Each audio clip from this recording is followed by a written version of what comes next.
Hi friends, this video is for each and every student who writes an exam. Many students work hard, but they don't get a desired result. So to get desired results, I will give you 8 tips and then you will get your desired results. So let's go.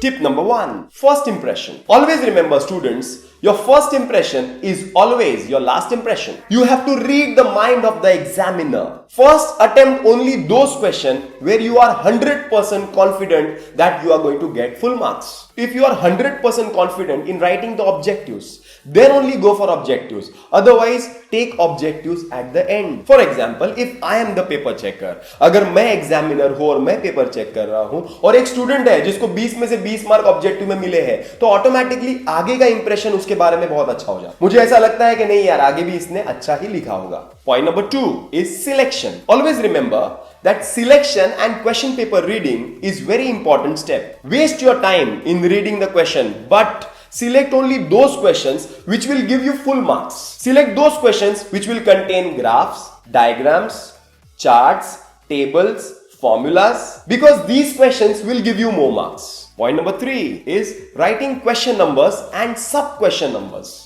Many students forget to write the question numbers and the sub-question numbers. Always remember that when you write your answer, your question number and sub-question number has to be written in the middle, not in the margin.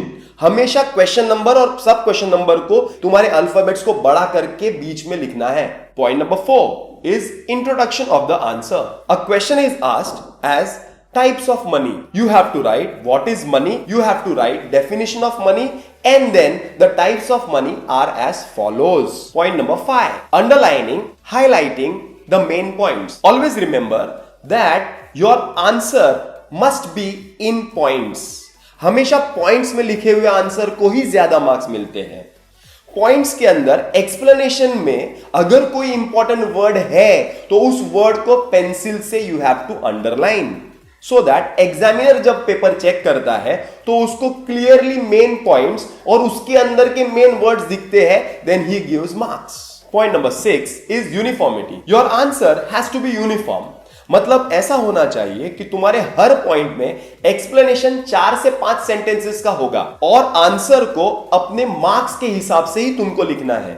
For example, अगर 4 mark का answer है तो उसमें minimum 6 points, maximum 8 points. 8 mark का answer है, minimum 8 points, maximum no limit. तो points को uniformity में लिखना है. Point number 7, last minute adjustments. अब तुम लोग बोलेंगे सर ये लास्ट मिनट एडजस्टमेंट्स मतलब क्या? इसमें टाइम हमारे पास कम बचा है और बहुत सारे आंसर्स बचे हैं, तो you have to write the main points और उसके अंदर जगह छोड़ छोड़ के तुमको आगे बढ़ना है. इससे तुम्हारा टाइम बचेगा और जितना टाइम बचा हुआ है उसके अंदर तुम फिल इन द ब्लैंक्स कर सकते हो. और एटलीस्ट अगर छूट गया पेपर तो मेन पॉइंट जो तुमने लिखे हुए हैं उस मेन पॉइंट्स के कम से कम मार्क्स तो मिल ही जाएंगे तुमको.